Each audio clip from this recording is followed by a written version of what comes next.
உங்கள் சத்யாவில் இப்பொழுது ஆடி அதிரடி தள்ளுபடி.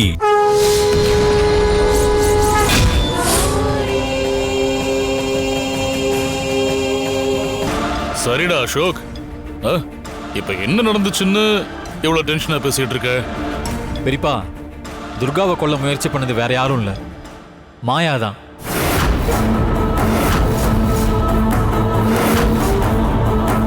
மாயாவா?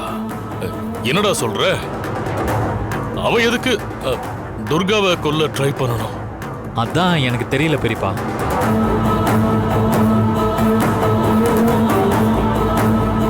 சரி, மாயாதான் கொல்ல வந்தான்னு நீ எப்படி சொல்ற? அத நான் சொல்றேன்.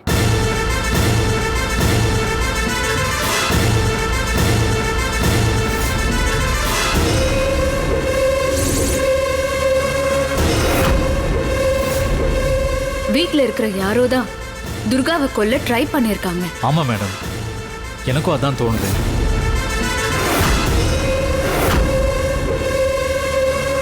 அசோக் ஃபோன் பண்ணி சொன்னதுமே எனக்கு மாயா மேலதான் டவுட் வந்துச்சு. ஏன்னா இந்த வீட்ல இருக்கிறது நீங்களும் மாயாவும் மட்டும்தான். உங்க 2 பேர்ல யாரோ ஒருத்தர் தான் இதை செஞ்சிருக்கணும்னு எனக்கு தோணுச்சு. ஏற்கனவே எங்களுக்கு மாயாவை பத்தி தெரியுங்கிறதுனால நான் உங்க அப்பா கடம்பவனம் ஜமீனுக்கு ஃபோன் பண்ணி விசாரிச்சேன். அவரு மாயா ஏன் பொண்ணுதான், ஆனா அவ இப்போ யுஎஸ்ல இருக்கிறதா சொன்னாரு. உடனே அந்த பொண்ணோட போட்டோ அனுப்ப சொன்னேன்.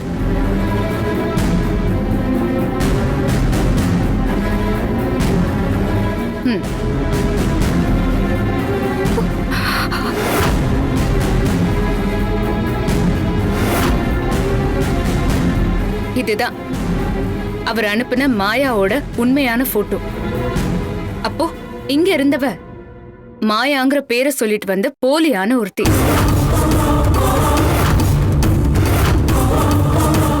இந்த பொண்ணுதான் உண்மையான மாயாவா? ஜனாவும் காவேரியும் தான் மாயாவை இங்க கூட்டிட்டு வந்தாங்க. இந்த மாயா அவங்க கேங்குன்னு அப்ப எனக்கு தெரியாது. ஆமா, இங்க இருந்த மாயா எங்க? எங்களுக்கு அவளை பத்தின உண்மை தெரிஞ்சதும் இங்க இருந்து தப்பிச்சு ஓடிட்டான்னு நினைக்கிறேன். தப்பிச்சு ஓடிட்டாளா? ஆமா, அவ தங்கியிருந்த ரூம்க்கு போய் பார்த்தோம். அங்க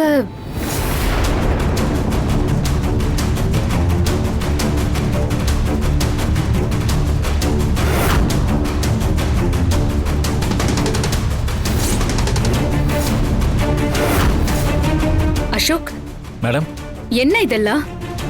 ஏதோ ஒரு பெரிய மந்திரவாதியோட இடம் மாதிரி இருக்கு. அவளுக்கு கொஞ்சம் மந்திர வேலையெல்லாம் தெரியும் மேடம். எனக்கு தெரிஞ்சே அவ இங்க பூஜையெல்லாம் பண்ணியிருக்கா. ஆனா இங்க இருக்கிற செட்டப் எல்லாம் பார்த்தா அவளோட முழு நேர வேலையும் இதுதான் போல இருக்கே. மேடம், ஏதோ ஒரு பெரிய சதி திட்டத்தோடு தான் இங்க வந்து தங்கியிருக்கா. அது தெரியாம நாங்களும் அவளுக்கு அடைக்கலம் கொடுத்துருக்கோம்.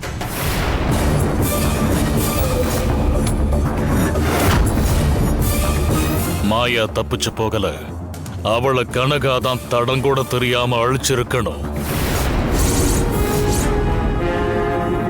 நீ உடனே வீட்டுக்கு போய் பாரு, அங்க உனக்கு ஒரு சர்ப்ரைஸ் காத்துக்கிட்டு இருக்கு. மாயாவை இல்லாம பண்ணதுதான் அந்த சர்ப்ரைஸ் போல இருக்கு. ஜமீன் ஐயா, என்ன யோசிக்கிறீங்க? மாயாவை பத்தி உண்மையிலேயே உங்களுக்கு எதுவும் தெரியாதா? தெரியாது. மாயாவை கடம்பாவனம் ஜமீன் பொண்ணுதான் நினைச்சுக்கிட்டு இருந்தேன். ஜனாவும் காவேரியும் எதுக்காக என்கிட்ட போய் சொன்னாங்கன்னு தெரியல. ஆனா அவங்களோட ரூம்ல மந்திரவாதியோட அடையாளம் இருந்துச்சு. அத பத்தி கூட உங்களுக்கு எதுவும் தெரியாது? அவ மாந்திரிகத்தை பத்தி ஆராய்ச்சி பண்ண வந்திருக்கிறதா சொன்னா. ஆனா அவ கடம்பாவனம் ஜமீன் பொண்ணே இல்லைங்கிறப்ப அவளை ஜனாவும் காவேரியும் எதுக்காக வர வச்சாங்கன்னு தெரியலையே.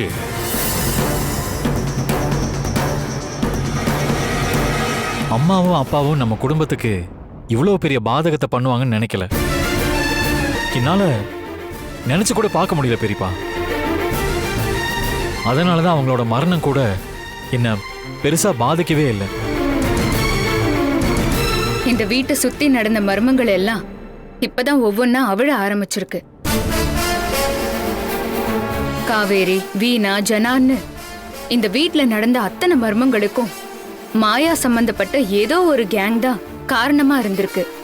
ஆனா இதெல்லாம் எதுக்காக செஞ்சாங்கன்னு தான் தெரியல.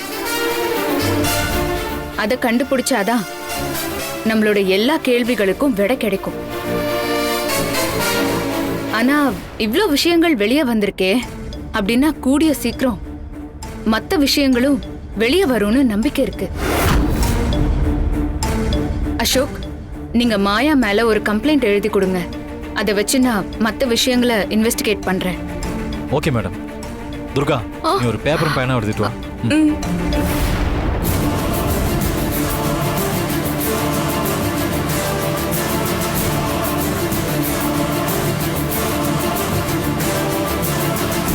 சினியா, இந்தாங்க.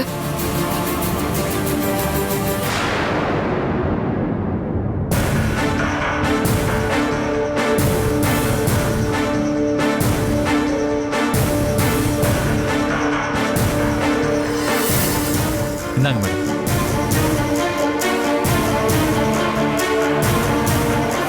நான் வரேன்.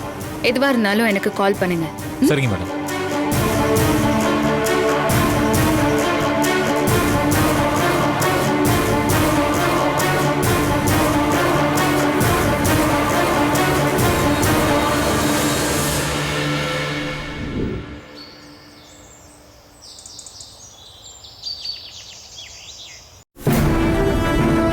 கனகா மாயாவை என்ன பண்ணான்னு தெரியலையே. காவேரியை எரிச்சு கொண்ட மாதிரி அவளையும் கொன்னுட்டாளா? ஒன்னும் புரியலையே. ஒருவேளை ஜனாவை புதக்குழியில தள்ளி புதைச்ச மாதிரி அவளையும் புதைச்சிட்டாளா?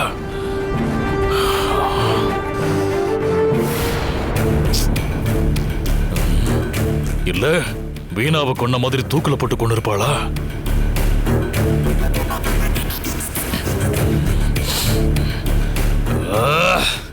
ஒருவேளை மாயாவை எப்படி கொன்னன்னு கனகா வீடியோ ஏதாவது அனுப்புவாளா? இப்ப என்ன பண்றது? அவளுக்கு என்ன ஆச்சுன்னு ஒன்னும் புரியலையே.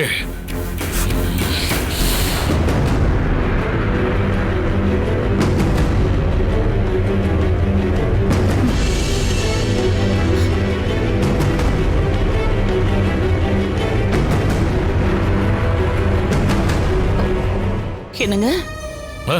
அகிலா, அகிலா, எந்திரி எந்திரி. பரவாயில்லையா அப்போ? என்னங்க? இப்ப நான் வீட்ல தான் இருக்கேனா? ஆமா, வீட்ல தான் இருக்க. ஏங்க, இப்போ நான் ஜெயில தானே இருந்திருக்கணும். உங்க முன்னாடி இருக்கேன். என்னோட சேர்த்து உங்களையும் ஜெயில போட்டுருவாங்களோன்னு பயந்துட்டேங்க. ஏன் சொல்ல மாட்டேன்? துப்பாக்கியை காட்டி மிரட்டினா கூட நான் சொல்லியே தீர்வேன்னு நீதானே போய் எல்லாத்தையும் சொல்லி தொலைச்ச. இப்ப நானும் ஜெயில இருக்கேன்னு கேக்குறேன். என்ன சொல்றதுன்னே தெரியல. ஏங்க, நான் தான் எல்லா பழியும் என் மேலேயே ஏத்துக்கிட்டேன்ல. அதுக்கப்புறமும் ஏன் அசோக் என் மேல எந்த நடவடிக்கையும் எடுக்கல? நீ இதான் மயக்கம் போட்டு விழுந்துட்டியே, அதனாலதான் அசோக் அமைதியா இருக்கான். இல்லன்னா இந்நேரம் இந்த வீடு ரெண்டா போயிருக்கும். அதுக்கப்புறம் இப்பதான் நீ கண் முழிக்கிற. இப்ப வந்து அசோக் உன்னை பார்த்தானா என்ன சொல்லுவானே தெரியல. ஐயோ, இப்ப என்னங்க பண்றது? நீ மயக்கமாயிட்ட. ஆனா அதுக்கப்புறம் என்னென்னமோ நடந்துருச்சு. இது எல்லாத்துக்கும் காரணம் நீயும் உன் அவசர புத்தியும் தான். நீங்க என்ன சொல்றீங்க? என்ன நடந்துச்சு?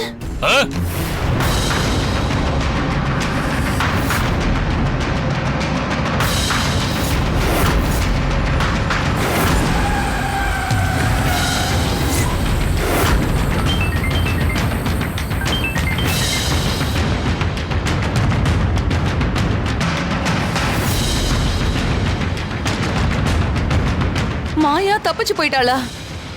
தப்பிச்சு போகல, அவ அழிஞ்சு போயிட்டா. அந்த கனகாதான் அவளை கொன்னுருப்பா அகிலா. எல்லாம் உன்னாலதான். ஏங்க துர்கா கிட்ட மன்னிப்பு கேளுன்னு போன்ல கனகா சொல்லவும் தான் நான் பயந்துட்டேன். அதனாலதான் ஓடி போய் அசோக் முன்னாடி வளரி தொலைச்சிட்டேன். ஐயோ நான் தெரியாம பண்ணிட்டேன்னு மன்னிச்சிருங்க. இப்ப மன்னிப்பு கேளு. ஆனா விஷயம் நம்ம கை மீறி போயிருச்சு. இவ்வளவு நேரம் கனகா எனக்கு தான் தேதி குறிச்சான்னு நினைச்சேன். ஆனா இப்ப நம்ம 2 பேர்ல யாருங்கிற சந்தேகம் வந்துருச்சு. சந்தேகமே வேண்டாங்க. அவ அடுத்து என்னதான் டார்கெட் பண்ணுவா. ஏய், மாயா இருந்திருந்தா அவ கொடுக்கிற தைரியத்துல கொஞ்சம் நம்பிக்கையோட இருக்கலாம். இப்போ அவளும் இல்ல. நாம என்னதான் பண்றது?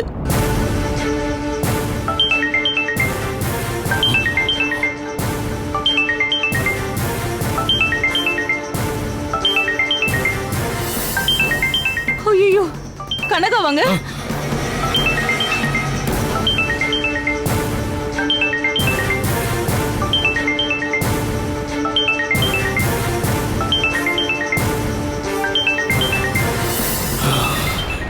கனகா இல்ல, சத்யாவோட அப்பா தான் கூப்பிடுறாரு. சத்யாவோட அப்பாவா? இந்த நேரத்துல அவர் எதுக்கு கால் பண்றாரு? வீட்டுல அவ குணமாகணும்னு சொல்லி தானே பூஜை பண்ணோம். அத கேள்விப்பட்டு நன்றி சொல்றதுக்காக கால் பண்றாரா என்னவோ. ஏங்க இப்ப அதெல்லாம் ரொம்ப தேவையா? எனக்கு என்னவோ அவ போய் சேர்ந்துட்டான்னு துக்க செய்தி சொல்ல போறாருன்னு நினைக்கிறேங்க. அதுவா கூட இருக்கலாம். ஏன்னா நாம அன்னைக்கு உண்மையான பூஜையா பண்ணோம் அவ பொழைக்கிறதுக்கு. ஏங்க ரொம்ப நேரமா போன் அடிச்சுக்கிட்டே இருக்கு, எடுத்து பேசுங்க. ஹலோ சமந்தி. சமந்தி, ஒரு குட் நியூஸ். குட் நியூஸா? என்ன குட் நியூஸ்? சத்யாவுக்கு நினைவு திரும்பிருச்சு.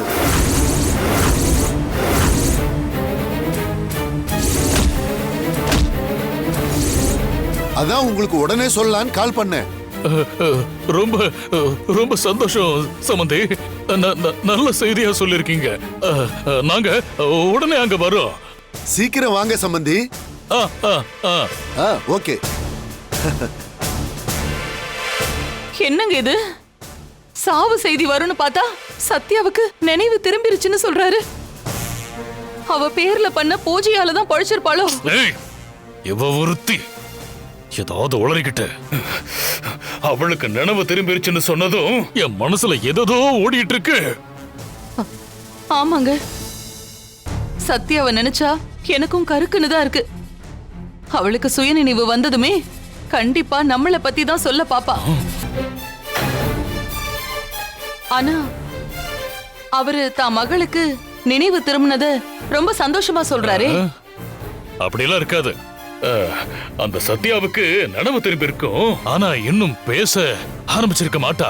ஐயோ என்னங்க, அவ மட்டும் பேசுனா நமக்கு சிக்கல் ஆயிடும். இப்ப என்னங்க பண்றது?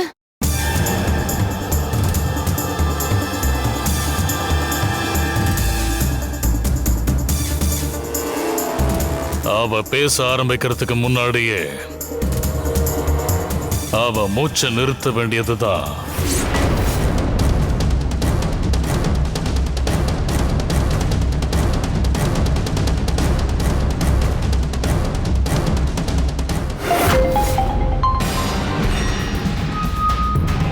ஐயா சொல்லுங்க ஐயா. டேய், என் மூத்த மருமக சத்யா கதையை முடிக்கணும். என்னங்க ஐயா சொல்றீங்க? உங்க மருமக கதையை முடிக்கணுமா? ஆமாண்டா, நான் சொல்றத மட்டும் கவனமா கேளு.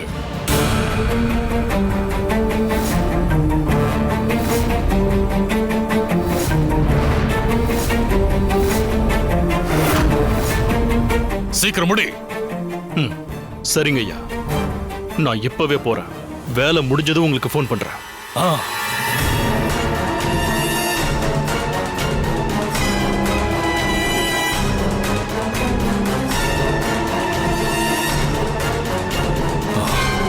இனி சத்யா பத்தி பயம் இல்ல. அவ கதை முடிஞ்சது.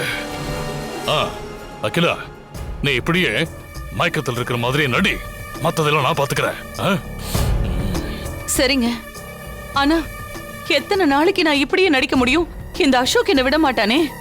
ஏய், அத பத்தி எல்லாம் அப்புறம் யோசிச்சுக்கலாம். முதல்ல சத்யா கதையை முடிக்கணும். பெரியப்பா, ஐயோ, படு அசோக் படு வர நினைக்கிறேங்க. படு படு படு படு.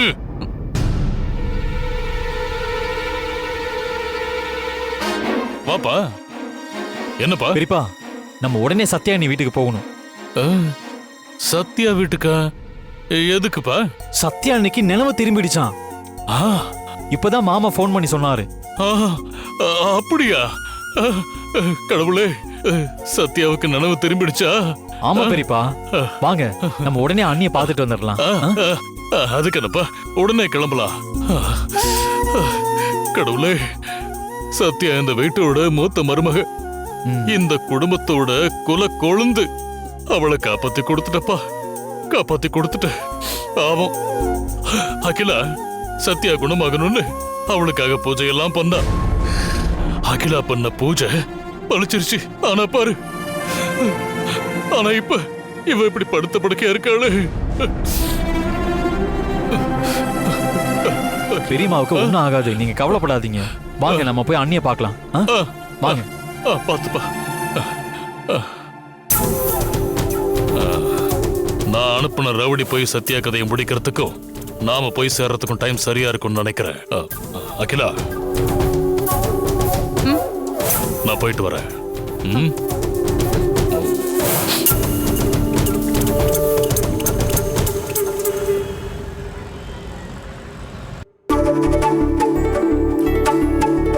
அவங்க வராங்க. வாங்க சம்பந்தி. வாங்க. வணக்கம். வணக்கங்க. சத்யா. சத்யாக்கேங்க.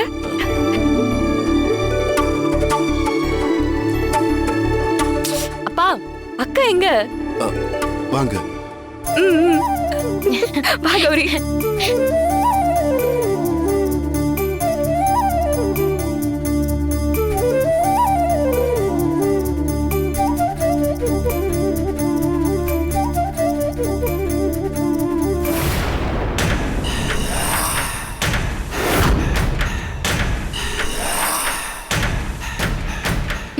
அம்மா, அம்மா. அண்ணி,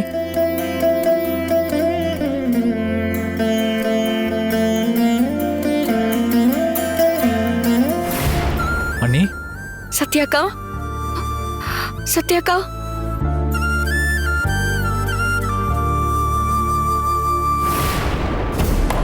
சத்யா இப்படி இருக்கிறத பார்த்தா நாம அனுப்புன ஆள் கதையை முடிச்சிட்டானோ.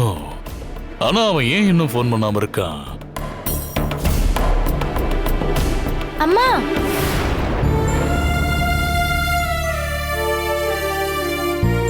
என்ன மாமா, அண்ணி கண் முடிச்சிட்டாங்கன்னு ரொம்ப உற்சாகமா சொன்னீங்க. ஆனா இப்ப இங்க வந்து பார்த்தா சத்யாக்கா கண்ணு முழிச்சிட்டதா நீங்க சொன்னீங்கன்னு சின்னையா சொன்னாரு. ஆனா அக்கா அப்படியேதான் இருக்காங்க. அப்ப இன்னும் அக்காவுக்கு சுயநினைவு திரும்பலையா? சத்யாமாவை பாக்குறதுக்கு எவ்வளவு ஆவலா வந்தோம் தெரியுமா? இவங்களுக்கு என்ன அவ்வளவு பிடிக்கும் தெரியுமா? சத்யாமா ஏன் இப்படி இருக்காங்க?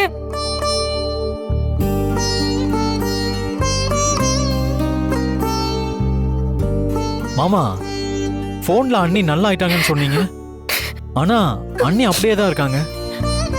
என்னாச்சு மாமா, பதில் சொல்லுங்க.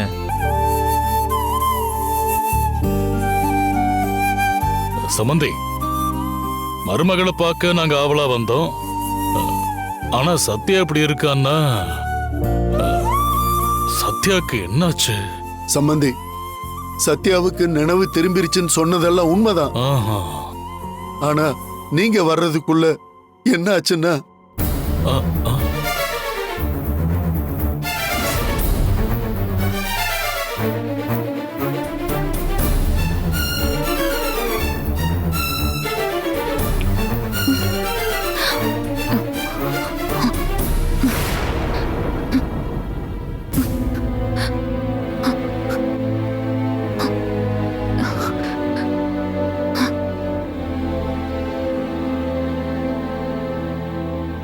நாம எப்ப நம்ம வீட்டுக்கு வந்தோம்?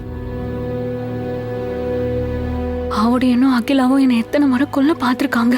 எனக்கு எப்ப நினைவு தப்புச்சு? என்னை எப்படி இங்க கொண்டு வந்தாங்க? என்னால பேச முடியுமா, நடக்க முடியுமா?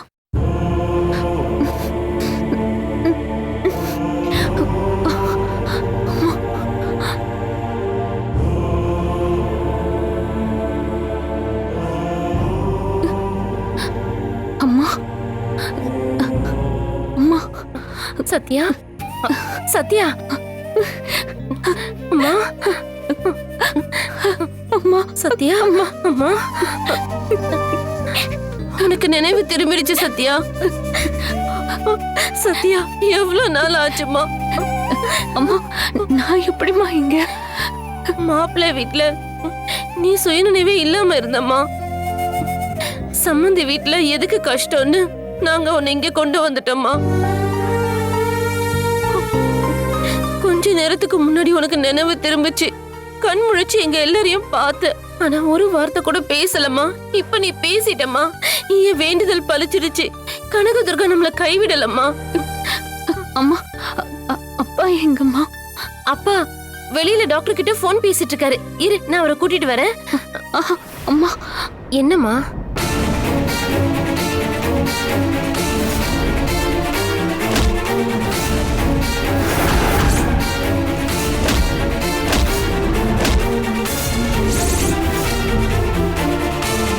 என்னம்மா அம்மானு கூப்பிட்டுட்டு எதுவும் சொல்லாம இருக்க? என்ன யோசிக்கிற?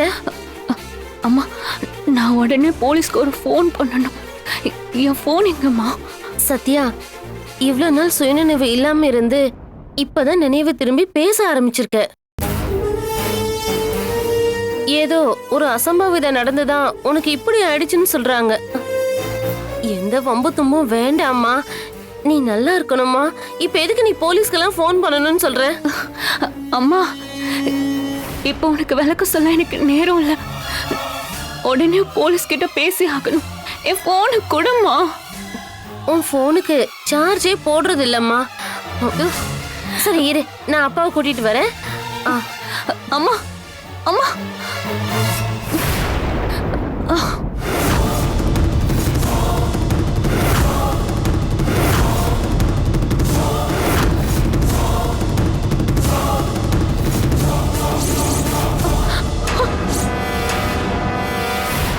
உங்கள் சத்யாவில் இப்பொழுது ஆடி அதிரடி தள்ளுபடி.